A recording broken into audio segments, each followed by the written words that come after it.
Hello, everyone, and welcome to another edition of Let's Talk ETC.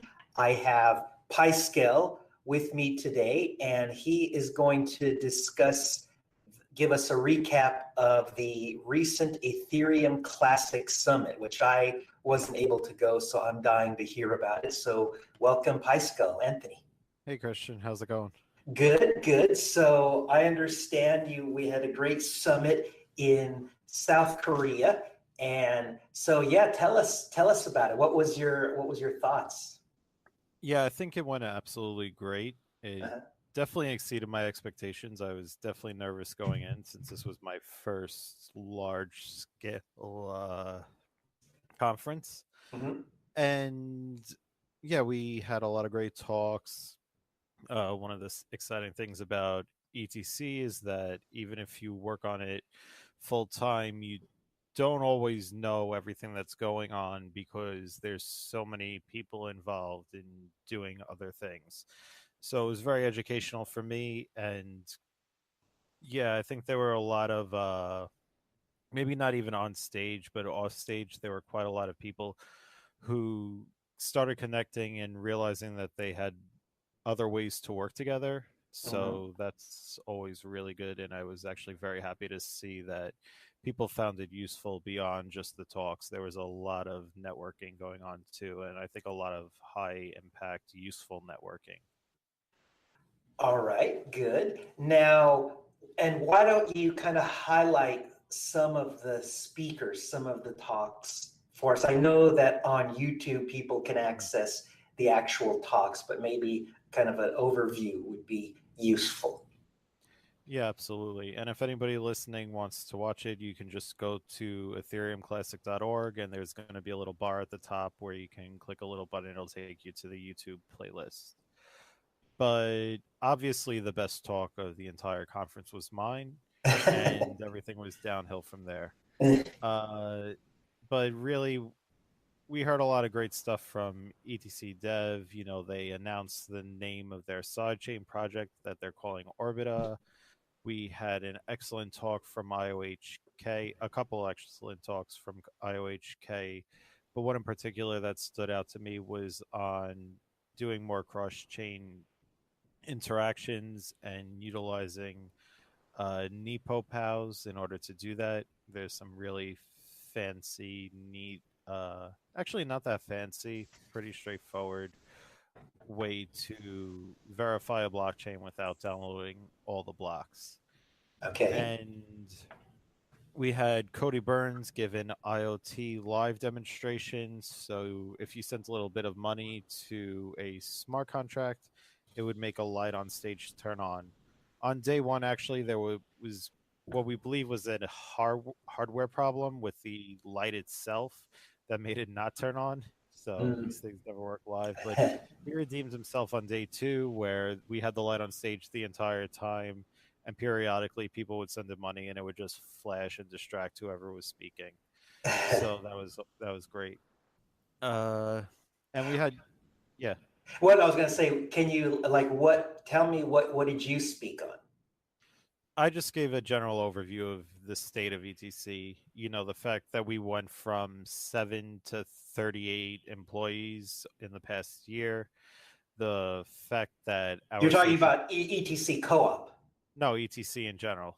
Okay. In total, if you added up all the ETC teams, you would have gone from about 7 employees at the same time last year to 38. Okay, so the development teams you're talking about, or did I misunderstand? All teams, developers and non-developers. Okay, gotcha. And yeah, and how we went from, you know, how we tripled in our social media presence, how there are just scores of companies now interested in working on ETC and using ETC, and how even in the spare market, ETC has actually fared quite well. So a lot of cryptocurrencies really, really tanked, and we stayed pretty much in line with Bitcoin and only tanked. Okay, not really tanked. Okay. Yeah. We left with the realies. Hmm. And I think that just speaks to the strength of ETC, maybe speaks to how ETC is one of the few coins where our coin supply isn't held by a small group of people. You see that in a lot of other cryptocurrencies. For example, you see EOS, where most of the leadership just went and left to form a new company and abandoned the old one. And so I would very, very much bet that they hold the majority of those tokens. So, of course, they're not going to dump on their own bad news. So, it was just nice to see something that I've been saying about ETC that makes it similar to Bitcoin in nature actually hold true through Hmm. this bear market. But I don't think I was joking before. I don't think my talk was one of the best. I think it was a good summary of where ETC is, but all the other talks really helped, uh, explain and demonstrate where ETC is going. So, for example, on day one, we had Edelson Osorio Jr., and he was talking about his project called Original My, and that's a project that's run on ETC since the beginning. When the fork happened, they were one of the few that went and said, "No, we have to go with ETC because we need immutability." That's one of our core operating principles here. Is that if you have some identity or attestation on the blockchain, then nobody can change it. And now apparently Original My is one of the best known blockchain companies in Brazil. They are doing tons for identity and document authentication. They have this thing called Hack the Notaries where they're trying to just replace notaries and seem to be pretty successful at it. And he actually got to announce on stage because he had just got an approval that there is a Brazilian fintech association with about 400 companies in it, and they're going to be using his tech to do shareholder voting on the blockchain. So, sometimes if you own stock, you'll get a letter and it'll say, we want to vote on these things.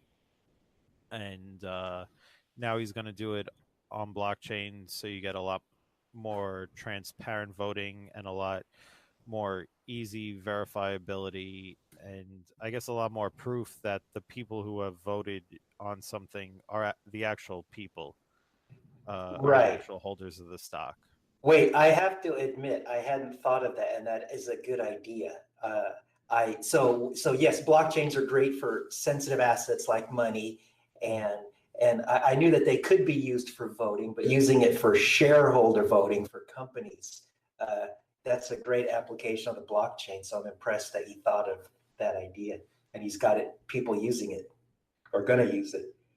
Yeah, I agree 100%. It blew my mind when he first said it because when I thought of voting previously, like you just said, I thought government voting, which is very high risk and very at risk for, people to mess around with it, and the consequences of it being messed with it are massive. Right. So, yeah, when I realized that, oh, we can do voting on other things, and when Edelson pointed out that they were going to do it for shareholders, it's like, yeah, that's a great, great place to do it, and that's even better than doing it on voting, for changes to a blockchain or to gauge community sentiment, because those things you can't tie to one single identity really, and you're really relying on solely economic measures. Like you Uh-huh. have to contribute your your coins or something to vote. It's proof of wallet size. And yeah, so it's actually a really interesting thing because you get both a lower risk voting and a you you get to know each individual that's actually voting without having to solely rely on the size of wallets or that type of thing. Yes, so because they don't have to preserve anonymity, it makes it easier, their application. Yeah, and you also talked about how they were doing, trying to replace notaries. And a long time ago on the show, I had someone from Stampery, which also does something similar to notary services on the ETC blockchain. So now we have another person doing something similar. So that's obviously something that's you could do on a blockchain using hashes to get the same value, the same property, same effect. Yeah, absolutely. And Stampery is great too. They were another one where they realized they absolutely need the immutability guarantees that ETC and blockchains like it, like Bitcoin, give you. So can you elaborate more? You said there was multiple IOHK talks. I know you mentioned about the cross-chain technology. Can you elaborate on that and other talks that were given by IOHK? Yes, so that was Dionysus. He just explained how Nepo pals work and how you can leverage them in order to transfer assets completely trustlessly between two blockchains. So for Nepo pals, basically what happens in order to mine a block is your miners guess a bunch of numbers, and whoever guesses the right number gets to mine that block. But there's naturally occurring, you could call them super blocks, where every once in a while, just by probability, you'll get a block mined that's actually far, far harder to mine than it was previously. Then so it would have taken 10 or 100 times the amount of work to mine this particular block as the block prior to it.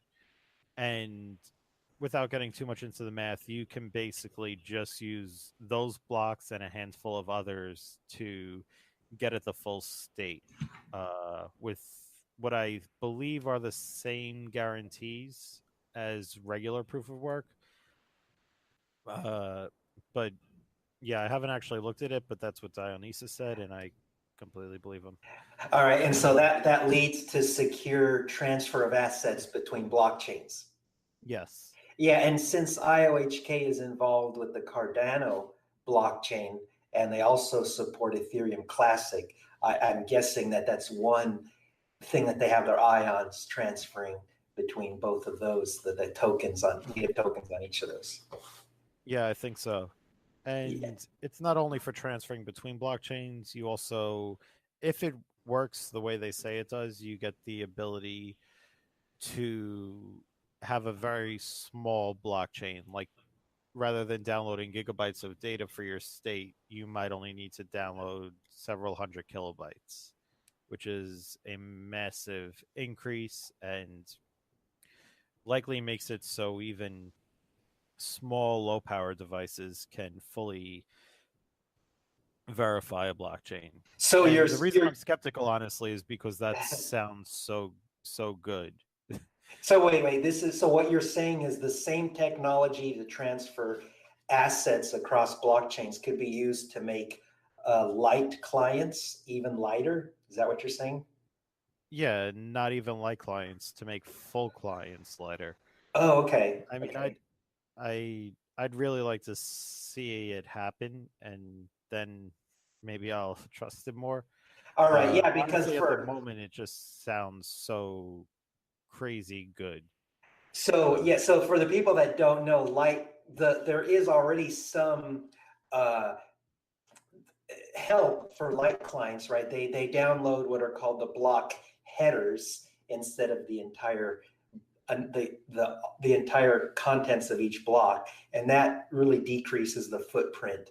But I would be surprised if they said that they could beat that they even less than downloading the block headers, or even for a full node that they would. Anyways, that sounds curious, or that sounds interesting that they could optimize the communications. I'd like to hear more about that sometime. Yeah, it's very interesting. All right. And yeah, Yes. the other IOHK talks I liked.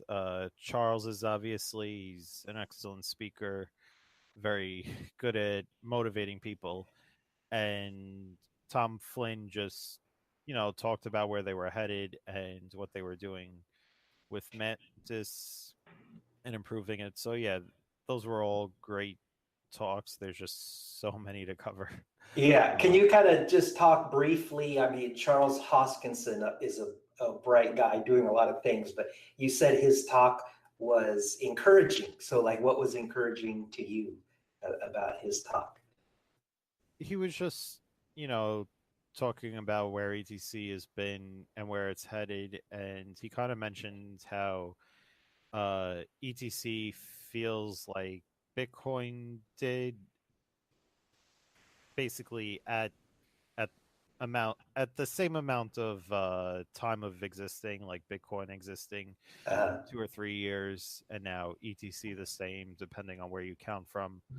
Uh, and yes, so it was just a very nice, well presented talk. okay. But yeah, we also had, you know, Terry Culver. He was talking about ETC Labs and the projects that they have coming. Actually, since then, I've learned a couple more details. I think it's the end of October. They're going to have their first round of teams working at ETC Labs. All right. So they'll be seeding a bunch of projects. I think they have somewhere between, I think it's 20 projects. I forget. I tweeted about it yesterday or the day before. So for the Um, people that don't know, if I remember correctly, they're funding startups to create ETC applications. Is that correct? yeah, exactly. They're an incubator for ETC. And there's 20 or so startups that are going to get funded and then burn the midnight oil to try to make their million or billion on the ETC blockchain. Yep, exactly. We'll probably have to have some of those people on future shows then, if they show Yeah, promise. you're going to have more than enough guests. All right. Anything else that you want to highlight that comes to mind? Yeah, one sec. I was just actually looking to see. I can't find the tweet. Okay. So, yeah, we had, a lot of good talks from ETC Dev 2. They were discussing Emerald platform and how easy it's becoming to build dApps on ETC. I've actually was checking out their documentation earlier this morning, and it's all very straightforward. You run a few commands, you get a project set up, you can write your code and run another command and build it and deploy it on a test net, all in a very nice, streamlined way that you would expect from any modern day developer environment. So, Very nice. yeah, that was talk 12 on day one that Shane Jonas and Zach Belford, two very talented JavaScript developers, gave. So talk 12 on day one. So how many total talks were there then? I think there was 27 or so talks and panels at the conference, which is Okay. why I'm just kind of running through them. Right, right. Too much to talk about. Yeah. Yeah. And then Igor explained ETC Dev's scaling solution. So they're coming out with a sidechain project called Orbita that enables you to use different consensus mechanisms to roll your own either private or public chain, and then use that for the majority of your transactions that don't require a high degree of trust. And when you need that trust, then you can use the main blockchain, and it should all work very seamlessly. And the side chains themselves should also be able to talk to each other. So it's great to see that.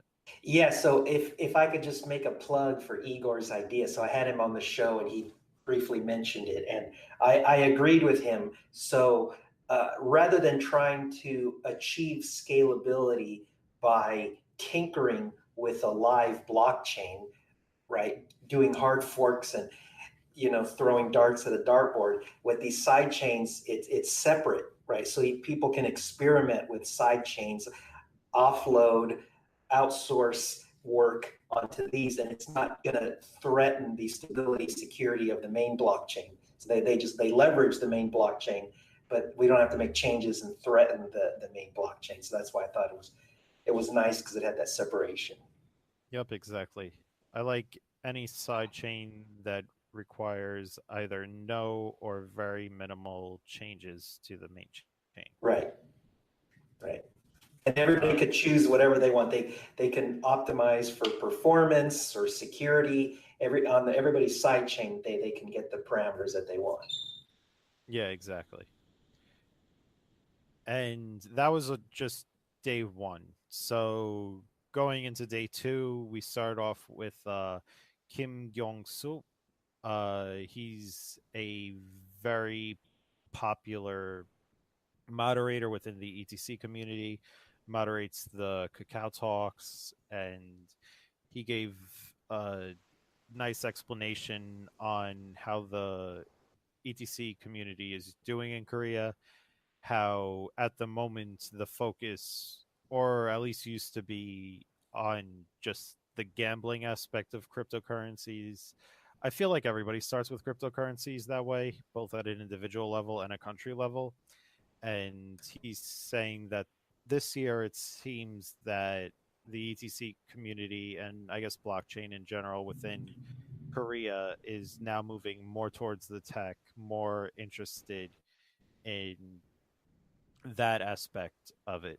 And So wait, so it's so if great I to see. okay, so it's widely understood that porn drives internet growth, advancing internet technology. So what you're saying is gambling is the front and center driving blockchain growth. Absolutely. So gambling is the porn of blockchains, is what you're saying. Yes, without a doubt. Gambling is Okay. the porn of blockchain. All right. Now porn though is the porn of blockchains. Shout out to Stephen Mickey and Spank Chain. Okay. uh, but yeah, I mean, even like when I first started, I traded and bought Dogecoin and other shit. I wouldn't call Dogecoin a shitcoin. I love Dogecoin, but I bought a bunch of coins that no longer even exist in the hopes of just flipping them to make some money. And that's pretty much everybody's first intro to blockchain, and then the idea itself just takes hold and becomes far, far more important. Oh, I thought when you said gambling, I thought you were talking about like blackjack simulations, games on the Oh no. blockchain. Okay, you're talking about, yeah, people trying to make a quick buck. Yeah, Yeah, by trading cryptocurrencies, I see. Yes, which I call gambling. I should right. clarify that. uh, And yes, so we had a lot of other great talks. We had Igor Baranov of POA, which is actually, I think they started off on Ethereum, and they have their own presently working type of side chain called POA Network. He was giving a presentation though on their open source blockchain explorer that they're creating and planning to deploy on ETC as well. So it was a great talk. It's a beautiful blockchain explorer, and yeah, at the end he was very, very excited for ETC. So I was very happy to see that, because I think, like a lot of other people, he thought at first, that ETC isn't as big of a network as Ethereum or Bitcoin, obviously. And there's, just a lot of people saying that it's something that's just, what's the word for it? Like Under the ETC is a ghost radar. town. Uh, Yeah, or there's no development on ETC or that type of thing. And right. when he got there after the 2 days, he really realized that none of that was true, and so he got very excited just about the prospect of working with ETC. I can't say if that would be anywhere beyond the Blockchain Explorer, but yeah, it was great to see him demonstrate that working on ETC. Right. And that was exactly the effect that I wanted. I wanted people to go to this summit and realize that there is a lot to ETC. There is a lot here. We filled up 2 days with very talented, very well connected, very important people in blockchain, and that's not something that most blockchains can do. Most blockchains themselves would not be able to fill a conference with 2 days full of very talented, driven, dedicated people. So Great. yeah. um Moving on, we had Chen Min of Lindsay. She gave a talk on ASICs from a manufacturer's perspective. ASICs get a bad name in blockchain. Probably the first year or two I was in blockchain, I was very anti-ASIC too. Now, like most people who have been around for a while, you kind of realize it's unavoidable. So for me, I'm just excited to see that there's more than one manufacturer interested in making ET Dagger Hashimoto chips and making them available to run on the ETC network. So, okay, so yeah, I think it was Bitmain was the first one that I heard of, and so now you're saying other ones are going to make ETH and ETC compatible ASIC miners. So does that mean that there was a sense that ASICs are going to come to dominate mining in the near future for ETC? Yeah, probably. Okay, all right, interesting. Yeah. I hope though that when it happens, we end up in a situation where, much like buying a graphics card today, many people are able to buy their ASICs and still mine and still, turn a little bit of a profit while helping secure the network.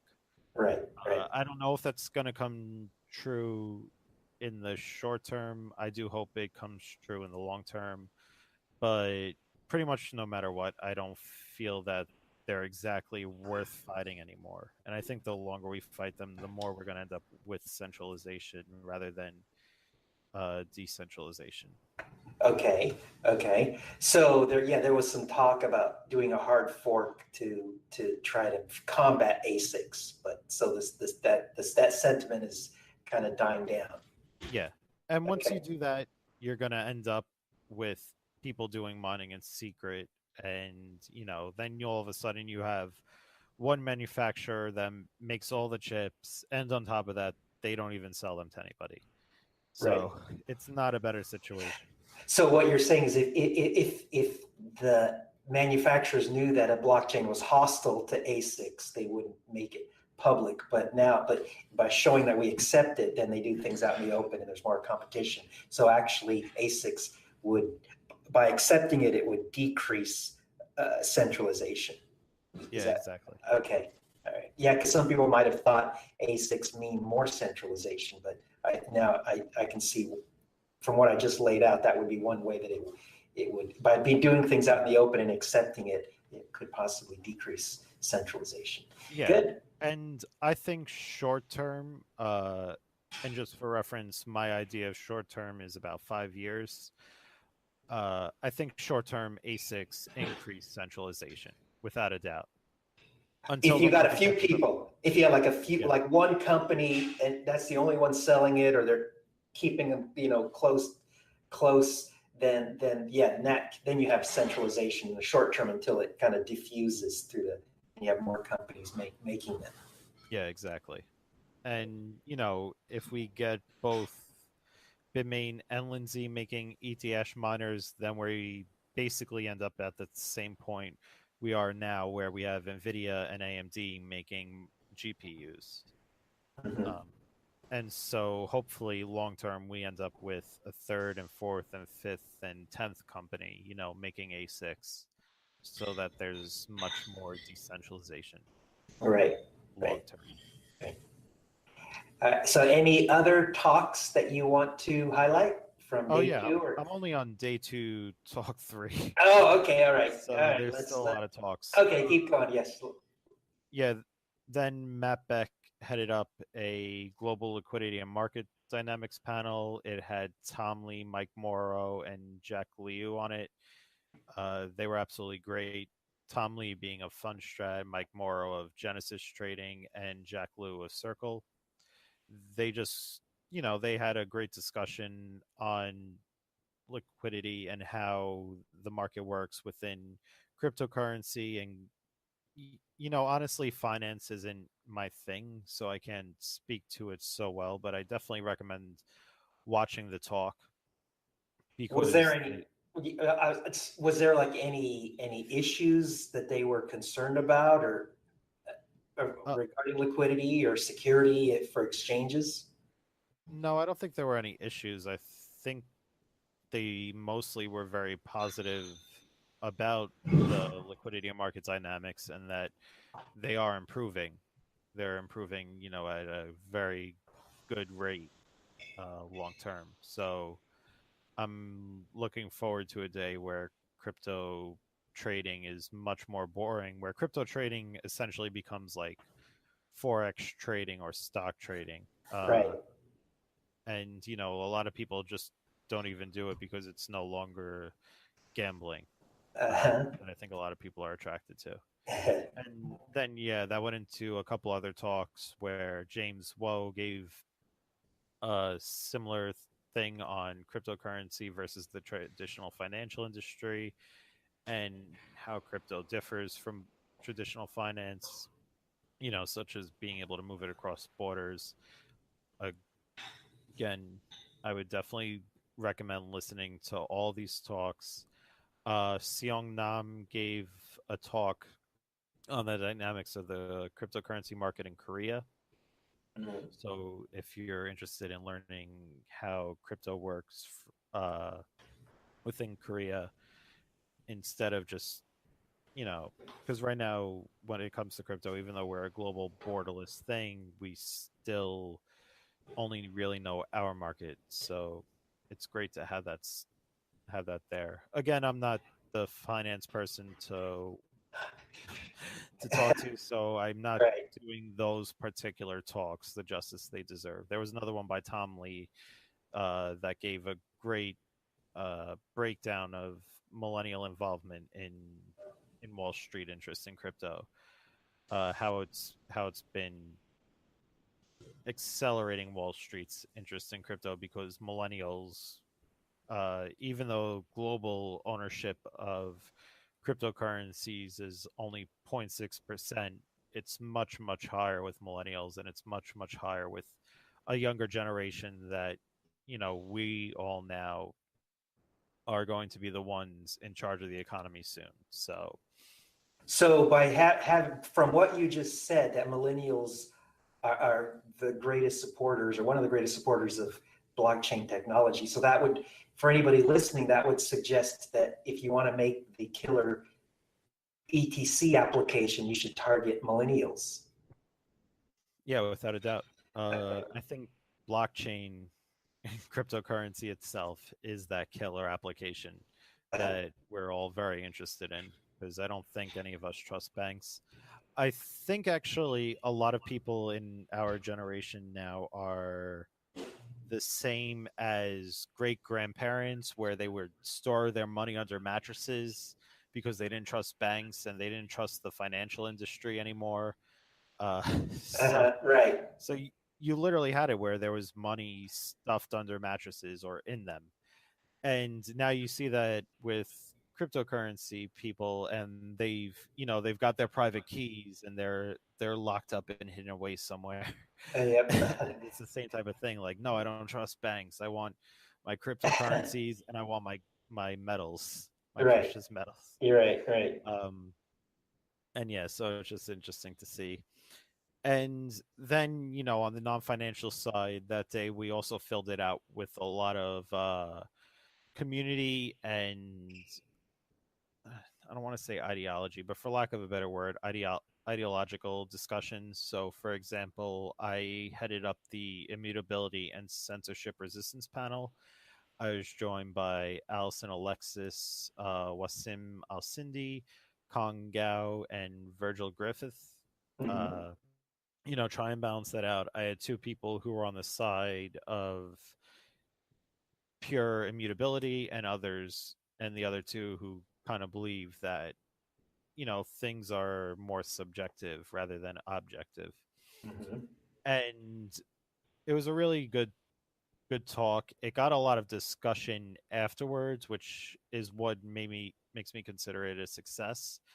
In that everybody afterwards really had a lot to talk about. There was a lot of talk on Twitter and yeah, mostly mostly Twitter. That's all I look at now anyway. Um, and it was just really good to be able to reach people with an immutability and censorship resistance message, but to package it in a way that it's much more digestible for people who may be new to the concept or new to Mhm. the idea or new to blockchain in general and don't understand why we wouldn't want to stop bad guys at the level of the blockchain. I think we all want to stop bad guys, but not blockchain level. And I think the way it was presented and the way that people uh, talked about it on the panel was very palatable because before you become a complete immutability believer, before you truly believe in all the fundamentals of the blockchain, you first have to be exposed to them. And I think it serves a good way to expose people to these concepts and let them start thinking about uh, what degree of immutability and censorship resistance do they want in these things? Do they want in blockchains and cryptocurrencies? And I really, really hope that their ultimate conclusion is I want absolute immutability and censorship resistance. Mhm.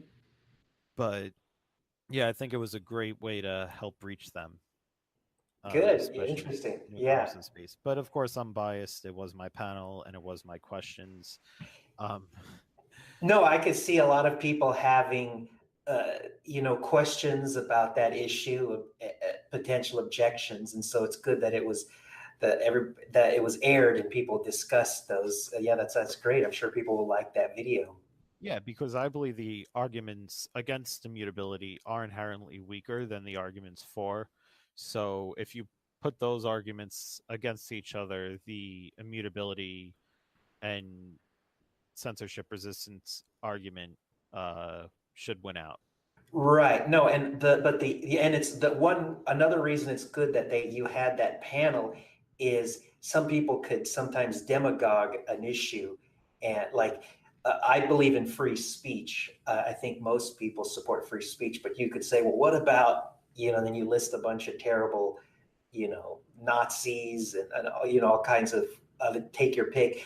And then that makes people have an emotional reaction against free speech, and anyways, just things like that. So by having these discussions, it kind of prepares people on how to handle those type of challenges, I think. Yeah, exactly. And I think if you want to preach strict immutability or talk about it, I think Donald McIntyre was a little unhappy with the panel. But if you want to talk just straight, here's immutability, and here's why you should believe in it, and here's what it gives you, and here's why there's no other option, that's more suitable to a talk than it is to a panel. Uh, And yeah, this talk actually was originally supposed to be a panel by yours truly, but the more I thought about it, the more I figured having the different opinions on stage together was better. yeah, good. Yeah.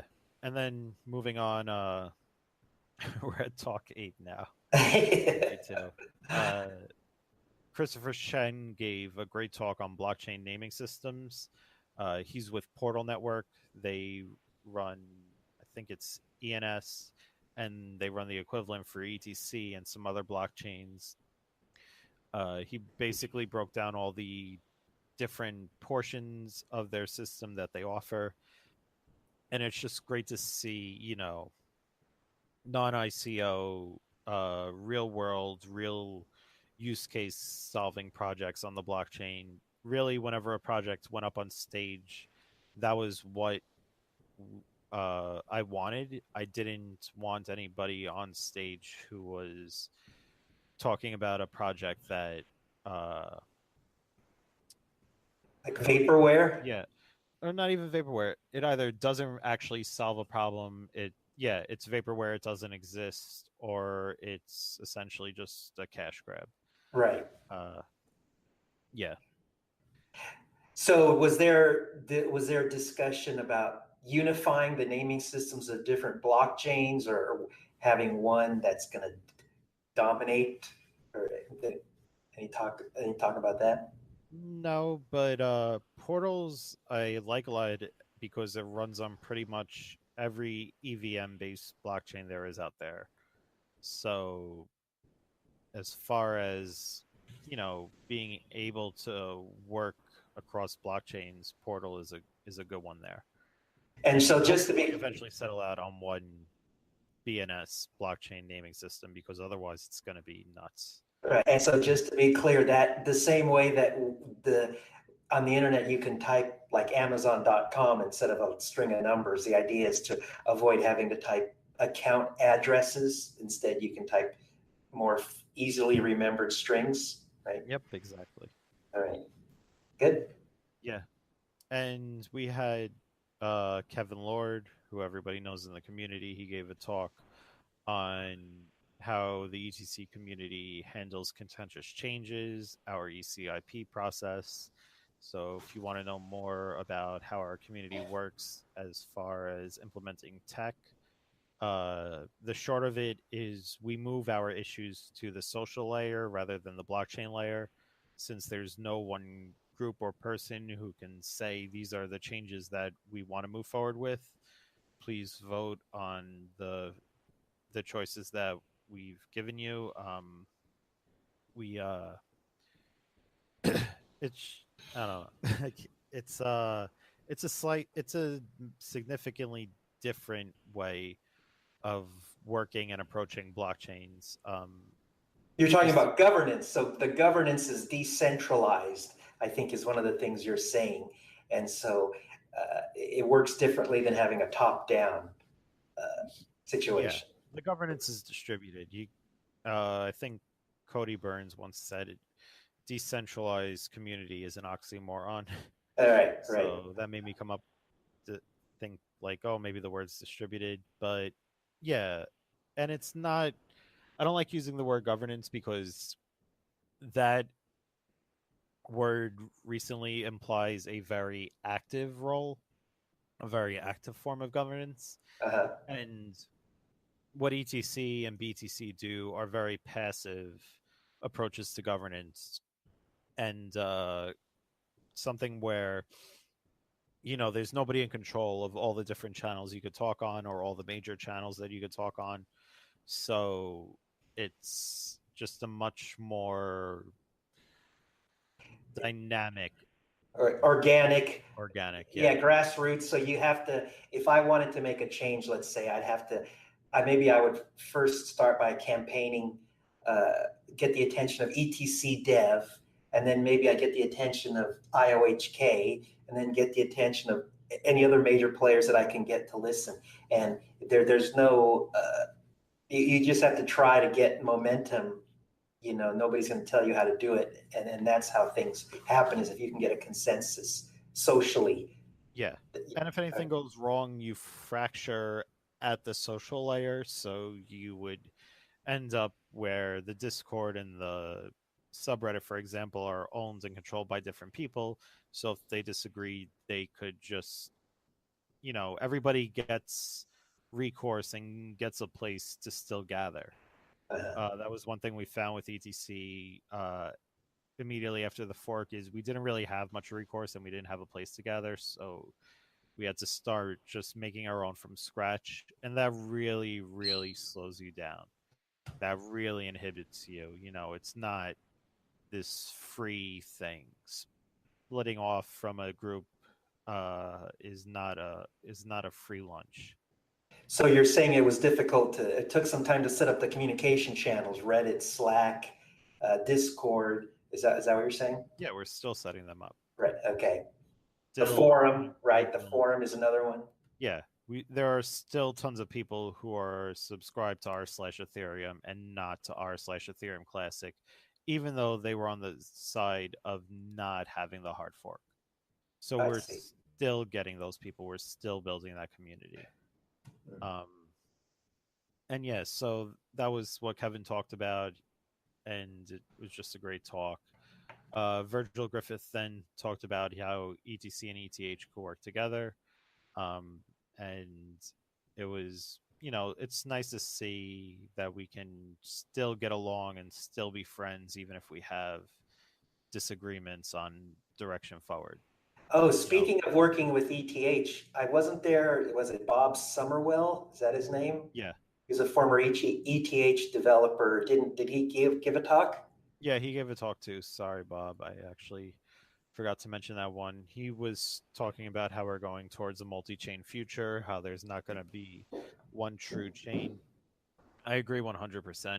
Um, that's really like one of the only parts of Bitcoin maximalism that I disagree with. And yeah, it was just the general feeling I think of most people in blockchains are that there's going to be more than one chain.